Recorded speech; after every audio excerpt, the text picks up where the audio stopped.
High, আমি ইতি আবারও এসে গেছি আরও একটি নিউ ভিডিওর সঙ্গে। তো ফ্রেন্ডস, আজকে সকাল সকাল আবারও আমার রান্নাঘরে। তো চলো দেখি কি রান্না করছি, তোমাদেরকে দেখাই। তো দেখো, আজকে রান্না করছি আমি আলু পোস্ত। প্রথমেই আমি কালো জিরে ফোড়ন দিয়ে দিলাম, আর দেখো ফোড়ন দিতে গিয়ে কী অবস্থা, তেল ছিটছিল। তো এরকমটাই হতে থাকে আমার সঙ্গে, তেল ছিটে এসে আমার হাত পুড়ে যায়, কখনো মুখে ছিটে আসে, মুখ পুড়ে যায়, গলা পুড়ে যায়। আর এই সমস্ত কিছুর জন্য আমাকে কিন্তু কথা শুনতে হয় ভুতুর বাবার কাছে। ভুতুর বাবার কাছে সবসময় একটাই কথা, সব কিছু নাকি আমি ইচ্ছে করে করি।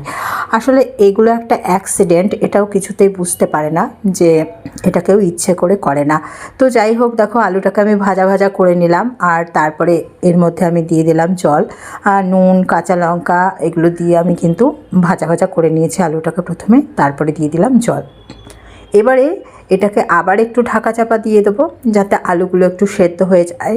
আর ততক্ষণে আমি বেটে নেব পোস্তটা। পোস্ত আমার বাটা হয়ে গেছে, তো পোস্ত দিয়ে দিয়েছি। আর এইদিকে দেখো ফুলকপি আলু কেটে নিয়েছি। আজকে আসলে সোমবার ছিল, তো সেই কারণে আমাদের নিরামিষ, আর সেই কারণে আমি রান্না করছি ফুলকপি আলুর তরকারি। আর ওইদিকে পোস্ত করব, ডাল। তো সব কিছুই তো তোমাদের সঙ্গে শেয়ার করতে পারবো না। আসলে আমি এই ব্যস্ততার সময় একদমই ক্যামেরা ধরে ধরে শ্যুট করতে পারি না। সকালটা সত্যি বলতে আমার ঝড়ের গতিতে বয়ে যায়। একদম 1 ঘন্টা 10-15 মিনিটের মধ্যে আমাকে রান্না কমপ্লিট করতে হয়। কি করে করি আমি জানি না, সেটা শুধু ভগবান বলতে পারবে যে আমি কি করে করি এত তাড়াতাড়ি।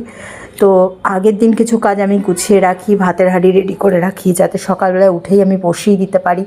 তো সেইভাবে করেই কাজগুলো করার চেষ্টা করি। অনেক সময় ভুতুর বাবা সকালবেলায় ব্রেকফাস্ট খেয়ে যেতে পারে, কখনো খেয়ে যেতে পারে না, কখনো নিয়ে যায়, ট্রেনে যেতে যেতে খায় এরকমটা, কখনো সেটাও নিয়ে যেতে পারে না, বাইরে খেতে হয়। তো এরকমটাই চলে, যেহেতু ওর অফিসের টাইমটা একটু কমিয়ে দিয়েছে, ওকে তাড়াতাড়ি পৌঁছতে হয়, সেই কারণে কিন্তু ভীষণই তাড়াতাড়ি বেরোতে হয়। আর সকালবেলায় এত ঠান্ডাতে একদমই উঠতে পারি না, শরীরটা ভীষণই খারাপ যায় আমার।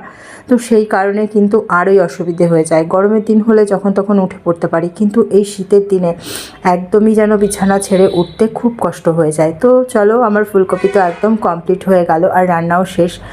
আর এখন রয়েছে আরও অনেক কাজ, ছাদে যাব জামা কাপড় মেলতে। তো তখন তোমাদেরকে আর আমি নিয়ে যাব না, পরে আবার কথা হবে। সবাই সঙ্গে থেকো, দেখতে থেকো, ভালো থেকো, টাটা।